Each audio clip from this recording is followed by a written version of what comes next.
দেশের বিভিন্ন স্থানে সভা সমাবেশ ও মানববন্ধন সহ নানা ঘটনার আরও খবর জানাচ্ছেন লামিয়া তানজিন মাহমুদ। হবিগঞ্জে বিজিবির অভিযানে প্রায় ১ কোটি টাকার ভারতীয় পণ্য, মদ, বিয়ার ও গাঁজা জব্দ করেছে বিজিবি।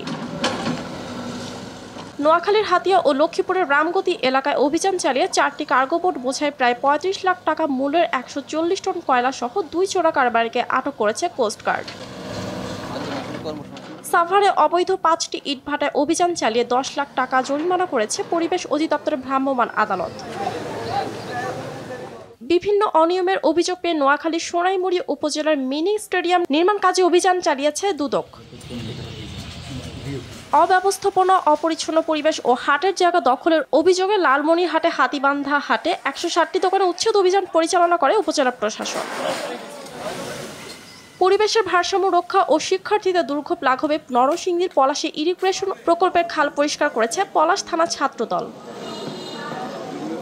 জমি নিয়ে বিরোধের জেরে রোকেয়া হত্যার ৬ মাস পেরোলেও মামলার চার্জশিট দাখিল না হওয়ায় পিরোজপুরে কাউখালী উপজেলার ঝোলাকাতি গ্রামে মানববন্ধন করে নিহতের স্বজন, এলাকাবাসী ও বিভিন্ন সামাজিক সংগঠনের প্রতিনিধিরা। কিশোরগঞ্জে করিমগঞ্জ উপজেলার বালিখলায় রাস্তা নির্মাণের দাবিতে মানববন্ধন ও বিক্ষোভ মিছিল করেছেন এলাকাবাসী। পুরাতন ব্রহ্মপুত্র নদ থেকে ড্রেজার মেশিনে বালি উত্তোলন বন্ধের দাবিতে জামালপুরে ক্ষতিগ্রস্ত এলাকাবাসীরা মানববন্ধন করেছে।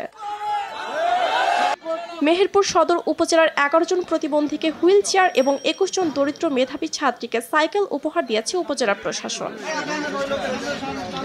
নোয়াখালী ২ আসন থেকে এনসিপির যুগ্ম আহ্বায়ক ও আন্তর্জাতিক মিডিয়ার সেলের সম্পাদক সুলতান মোহাম্মদ জাকারিয়া মজুমদার নিজেকে প্রার্থী হিসেবে ঘোষণা করেছেন। বরগুনার মামলায় জামাতে জনসভায় উপস্থিত ছিলেন কেন্দ্রীয় জামাতের নেতা ডাক্তার সুলতান আহমেদ। এ সময় মানজুরুর রব মুর্তজা আহসান মামুন সহ হাজারেরও বেশি মানুষ উপস্থিত হয়েছেন।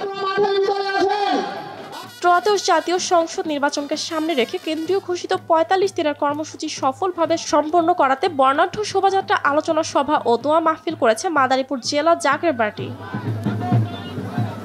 আসন্ন জাতীয় সংসদ নির্বাচনকে সামনে রেখে হবিগঞ্জ ৩ আসনে বিএনপি প্রার্থীর সমর্থনে শায়েস্তানগর গ্রাম পঞ্চায়েতের উদ্যোগে নির্বাচনী মতবিনিময় সভা অনুষ্ঠিত হয়েছে। বিএনপি কেন্দ্রীয় নির্বাহী কমিটির সদস্য মুস্তাফিজুর রহমান ভূঁইয়া দীপুর সাথে অনুষ্ঠিত হয়েছে নারায়ণগঞ্জের রূপগঞ্জের আহমদিয়া ফাজিল ডিগ্রি মাদ্রাসার ছাত্রছাত্রীদের সাথে মতবিনিময় সভা। বিএনপির সাবেক মন্ত্রী এবং জাতীয় স্থায়ী কমিটির সদস্য তরিকুল ইসলামের ৭ম মৃত্যুবার্ষিকী উপলক্ষে নড়াইলে আলোচনা সভা ও দোয়া মাহফিল অনুষ্ঠিত হয়েছে। বিএনপির ভারপ্রাপ্ত চেয়ারম্যান তারেক রহমান ঘোষিত রাষ্ট্র কাঠামো মেরামতে ৩১ দফা বাস্তবায়নে বরিশাল নগরীতে লিফলেট বিতরণ করা হয়েছে। সুনামগঞ্জ বিজ্ঞান ও প্রযুক্তি বিশ্ববিদ্যালয়ের প্রথম বিশ্ববিদ্যালয় দিবস উদযাপন উপলক্ষে জাতীয় পতাকা উত্তোলন, কেক কাটা, আনন্দ র্যালি ও আলোচনা সভা অনুষ্ঠিত হয়েছে। বিগত একটি বছর শরীয়তপুরের নড়িয়াতে ৬ মাসের মোহাম্মদ হাসান ও ১৪ মাসের সুমাইয়া নামে ২ শিশু সহ পবিত্র কুরআন মুখস্থ করে হাফেজ হয়েছে আরও ৫ জন। ঠাকুরগাঁওয়ে দিনব্যাপী আয়োজন করা হয়েছে মৃৎশিল্প প্রদর্শনী ও শীতের আগমনী পিঠা মেলার। লামিয়া তানজিন মাহমুদ, RTV।